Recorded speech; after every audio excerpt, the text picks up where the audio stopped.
Podcasts used to be for nerds, but last fall's debut of Serial, which explored the 1999 murder of a Baltimore teen, catapulted podcasts into the mainstream. Serial has become the most downloaded podcast in iTunes history. Its success may prove to be a game changer for journalism and storytelling. KPBS is watching closely and wants to get in on the act. John Decker, Director of Programming at KPBS, is here in the studio with me. John, welcome. Thanks.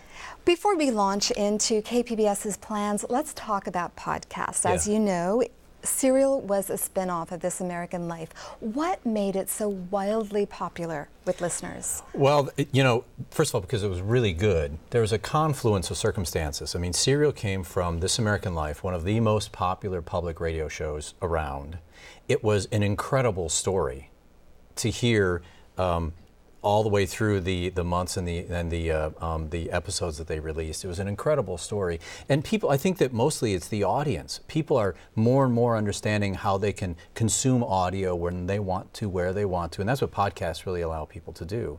So you've got an audience that really wanted it, a terrific show with great content, and then of course there's smartphones and people are able to do that. So it just, a lot of things came together, and it was magic. It was magic seeing.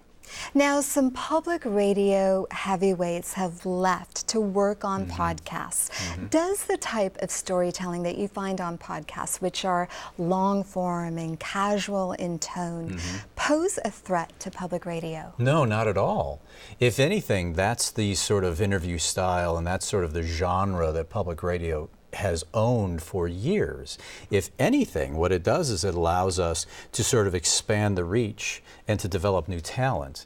See, we don't see it as a competition per se.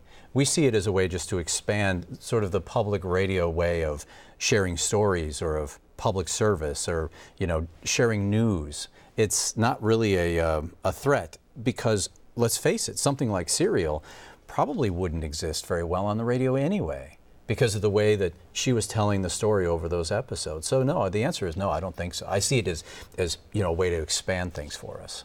So KPBS wants to basically build on this podcast trend and is soliciting ideas from the public. Tell me about the project. Sure. KPBS Explore is a content curation project that we've had in place now for 3 or 4 years. Primarily over the past 3 or 4 years, we've been focusing on television.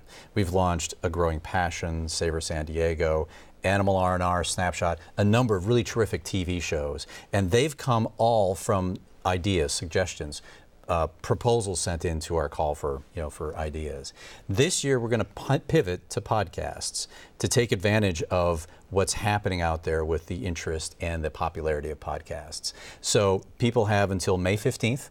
They can go to kpbs.org/explore, read the directions, give us their ideas. At the end of the process, we're going to pick at least 3 that will help produce, that we can help get off the ground, and see what happens. I'm really excited about it. I've been very, very, very pleased with the level of content, the level of ideas that come from San Diegans, and that's what this is about.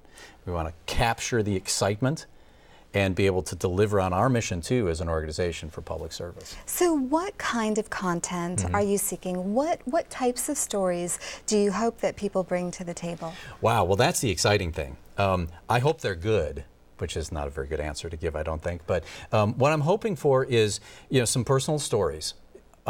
I don't know that we'll get something at the level of Serial, because that was very highly produced and it was a big story. But I'm hoping for personal stories. I'm hoping for people that we've never met before, some diversity of ideas and perspectives that can be brought to the table. We're really looking for people who can engage an audience and tell a story.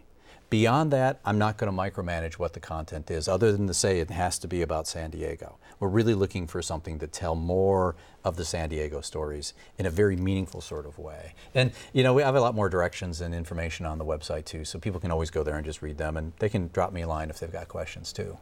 Now, the majority of podcast listeners tend to be under 30. Do you have an idea of what kind of target audience you're looking for? Yeah, we're looking for those people who are most likely to consume podcasts. I would also say that there's a lot of, if you will, older people who consume podcasts as well. I mean, the older generation are more and more getting in tune with how they can consume the content they want. Here at KPBS, as you know, we've been podcasting for over 10 years, and our audience is finding ways to consume that. We are going to find people who want to consume this content, whether they're old or young, but what they really want is good, high-quality storytelling, smart people, and really engaging content, and they're going to find it through KPBS. We're going to close it there. John Decker, thank you so much for coming on the program. Thank you, Amita.